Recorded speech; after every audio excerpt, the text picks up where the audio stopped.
वो एक चांदनी रात थी। MH370 नाम का एक पैसेंजर फ्लाइट क्वालालंपुर से बीजिंग जा रही थी। अब यह फ्लाइट मलेशिया के क्वालालंपुर एयरपोर्ट से टेक ऑफ होकर लगभग 30 मिनट से भी ज़्यादा समय हो चुका था। देखने पर तो ऐसा ही लग रहा था कि सब कुछ बिल्कुल बढ़िया चल रहा है, लेकिन शायद कुछ ही समय के लिए, क्योंकि आने वाली कुछ ही पलों के बाद इस MH370 फ्लाइट के साथ एक ऐसी रहस्यमय घटना हुई थी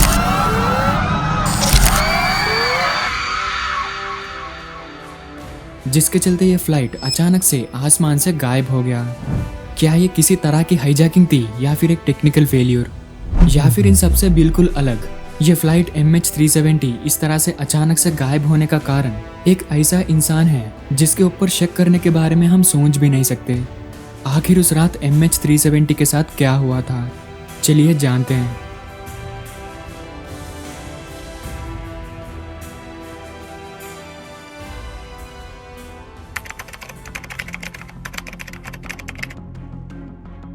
मार्च 8, 2014 मलेशिया के क्वालालंपुर एयरपोर्ट से बीजिंग जाने वाली MH370 नाम का एक पैसेंजर फ्लाइट अभी कुछ ही देर में टेक ऑफ होने वाली है।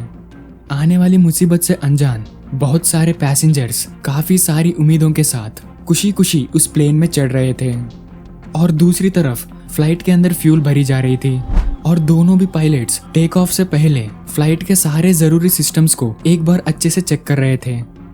ऐसे ही कुछ समय बीतने के बाद आखिरकार रात के 12:41 को MH370 क्वालालंपुर एयरपोर्ट से टेक ऑफ हो चुकी थी। टेक ऑफ होने के कुछ ही समय बाद MH370 लगभग 35,000 फीट की ऊंचाई पर पहुंच चुकी थी। अब इस फ्लाइट में पूरे 239 लोग मौजूद हैं, जिसमें 2 पायलट्स, 10 क्रू मेंबर्स और 227 पैसेंजर्स शामिल हैं। ये सभी 227 पैसेंजर्स को सही सलामत अपनी मंजिल तक पहुंचाने की जिम्मेदारी उस फ्लाइट को उड़ा रहे उन दोनों पायलट्स के कंधों पर थी। उन दोनों पायलट्स में से एक का नाम था कैप्टन ज़हरे अहमद शाह। 52 ईयर्स के कैप्टन ज़हरे काफी ज्यादा एक्सपीरियंस्ड पायलट थे और उनके पास लगभग 18,000 आवर्स की फ्लाइंग एक्सपीरियंस थी। और कैप्टन ज़हरे के साथ मौजूद एक और पायलट का नाम था first officer Fariq Abdul Hamid. 26 years के first officer Fariq flight MH370 के को पायलट थे और उनके पास लगभग 2,700 आवर्स की फ्लाइंग एक्सपीरियंस थी। सब कुछ बिल्कुल सही चल रहा था। पायलट्स और एयर ट्रैफिक कंट्रोल समय समय पर एक दूसरे के साथ कम्युनिकेट कर रहे थे और सब कुछ एक रूटीन फ्लाइट की तरह ही चल रहा था। लेकिन फिर रात के 1:19 पर MH370 ने आखिरी बार एयर ट्रैफिक कंट्रोल से कम्युनिकेट किया था, जिसके दौरान कैप्टन ज़हरे ने यह कहा, गुड नाइट मलेशियन 370। इसके तुरंत बाद 1:21 पर मलेशियन एयर ट्रैफिक कंट्रोल के रेडार में से MH370 अचानक से गायब हो गया।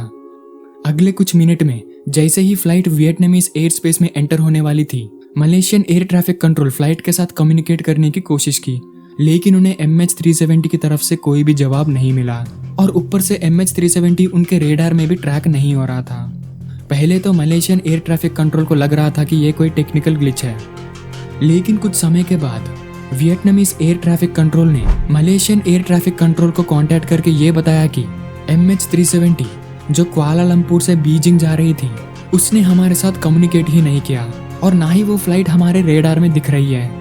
ये बात सुनने के बाद मलेशियन एयर ट्रैफिक कंट्रोल को ये बात समझ में आ चुका था कि MH370 अचानक से रेडार से गायब होना कोई टेक्निकल ग्लिच नहीं थी। मलेशियन ऑफिशियल्स ने तुरंत सर्च ऑपरेशन शुरू किया। साउथ चाइना सी के अंदर तुरंत शिप्स और एयरक्राफ्ट्स भेजे गए, जहां पर MH370 ने आखिरी बार मलेशियन एयर ट्रैफिक कंट्रोल के साथ कम्युनिकेट किया था, लेकिन हर जगह सिर्फ पानी था। कोई भी फ्लाइट क्रैश होने का सबूत वहां पर मौजूद नहीं था।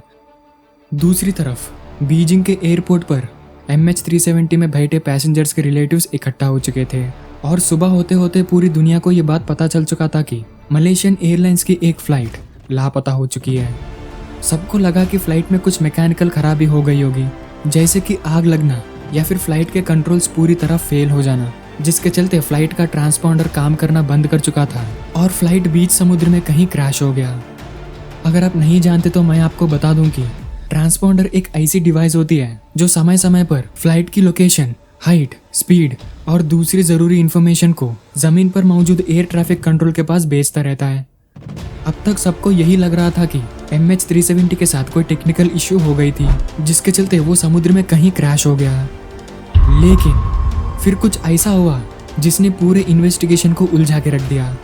एयर ट्रैफिक कंट्रोल के रेडार में से गायब होने के बाद भी मलेशिया के मिलिट्री रेडार MH370 को ट्रैक कर रही थी। मलेशियन मिलिट्री के रेडार ने यह बताया कि MH370 ने अचानक से अपना रूट बदल लिया था। फ्लाइट एक शार्प लेफ्ट टर्न लेकर वेस्ट की तरफ मुड़ गई थी।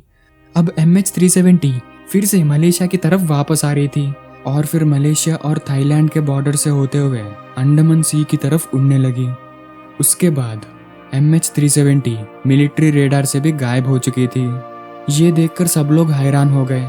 अगर सच में फ्लाइट में कुछ टेक्निकल मैलफंक्शन होती तो MH370 इतना शार्प यू टर्न नहीं ले पाता। फ्लाइट की डायरेक्शन अचानक से चेंज होने के चलते मलेशियन ऑफिशियल्स को ये लगने लगा कि शायद किसी ने फ्लाइट को हाईजैक कर लिया है। इस चीज को वेरीफाई करने के लिए फ्लाइट में मौजूद सभी लोगों का बैकग्राउंड वेरिफिकेशन किया गया, लेकिन मलेशियन ऑफिशियल्स को ऐसा कोई भी व्यक्ति नहीं मिला जो ऐसा कुछ कर सकता है। सभी लोगों की बैकग्राउंड बिल्कुल नॉर्मल थी और ऊपर से अगर सच में किसी ने MH370 को हाईजैक किया होता तब वो हाईजैकर्स मलेशियन अथॉरिटीज को कांटेक्ट करके उनसे कोई भी चीज की डिमांड करते, लेकिन ऐसा कुछ नहीं हुआ। लेकिन बैकग्राउंड वेरिफिकेशन के समय कैप्टन जहरे के घर में एक ऐसी चीज मिली जिसके बारे में जानने के बाद सारी उंगलियां कैप्टन जहरे के तरफ इशारा करने लगी, और वो चीज थी एक फ्लाइट सिमुलेटर। कैप्टन जहरे के घर में एक फ्लाइट सिमुलेटर मौजूद थी जिसके मदद से वो अपनी फ्लाइंग स्किल्स को और भी ज्यादा इम्प्रूव करते थे। जब उस फ्लाइट सिमुलेटर को चेक किया गया तब ये पता चला कि फ्लाइट सिमुलेटर में कैप्टन जहरे फ्लाइट को जिस रूट में उड़ा रहे थे वो रूट MH370 के रूट से क्लोजली मैच करता है। इसके बारे में जानने के बाद कुछ लोग ये कहने लग गए कि शायद कैप्टन जहरे ने सुसाइड कर लिया और उन्होंने ही फ्लाइट में मौजूद ट्रांसपॉन्डर और दूसरी कम्युनिकेशन डिवाइसेस को मैनुअली ऑफ करने के बाद फ्लाइट को अपनी रूट से डाइवर्ट करके उसे समुद्र के दूर दराज जगह पर लेके जाकर क्रैश करा दिया।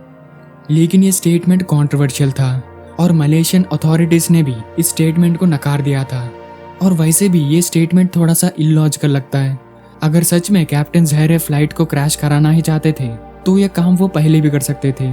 उन्हें उतनी देर तक फ्लाइट को उड़ाने की जरूरत ही नहीं थी। अब ये बात किसी को पता ही नहीं था कि आखिर MH370 के साथ हुआ तो हुआ क्या, और धीरे धीरे MH370 मिलने की उम्मीदें टूटते दिख रही थी।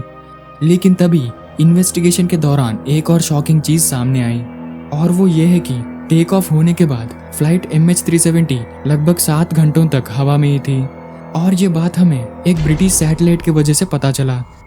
मिलिट्री रेडार पर से गायब होने के बाद भी MH370 इस सैटेलाइट को समय समय पर हैंडशेक सिग्नल्स भेजती रही। हैंडशेक सिग्नल्स काफी साधारण सिग्नल्स होती है जो सिर्फ ये बताने के लिए होती है कि लिंक अभी भी एक्टिव है।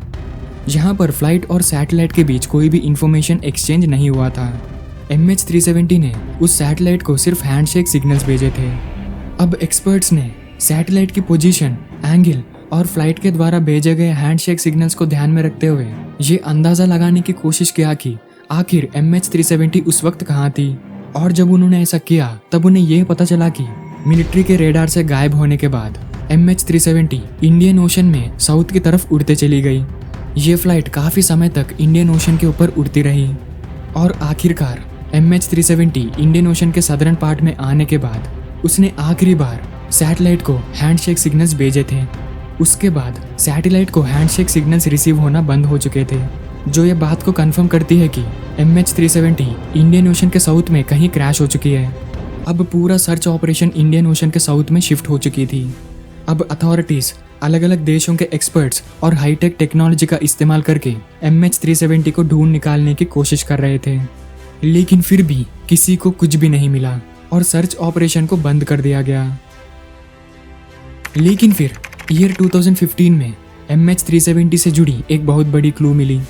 इंडियन ओशन के एक रिमोट आइलैंड रियूनियन आइलैंड के किनारे एक फ्लाइट के विंग का टुकड़ा मिला जिसे फ्लैपरॉन कहते हैं। एक्सपर्ट्स कंफर्म करते हैं कि ये MH370 का ही हिस्सा है। इसके बाद अलग अलग जगहों से कुछ और एयरक्राफ्ट के टुकड़े मिले, लेकिन कोई भी ये बात दावे के साथ नहीं बता सकता था कि ये टुकड़े MH370 के ही होंगे। इसीलिए ये MH370 आज तक एविएशन हिस्ट्री का एक बहुत बड़ी मिस्ट्री बनकर रह चुकी है। तो दोस्तों आज के लिए इतना ही। अगर ये वीडियो आपको पसंद आया हो तो इस वीडियो को लाइक और शेयर कर देना, और ऐसे ही साइंस, नॉलेज और मिस्ट्री से भरे हुए वीडियोस देखने के लिए इस चैनल फैक्टो चार्ट्स को सब्सक्राइब जरूर कर लेना। तो दोस्तों मैं मिलता हूँ दूसरी वीडियो में। Until then keep exploring, thank you for watching and good bye.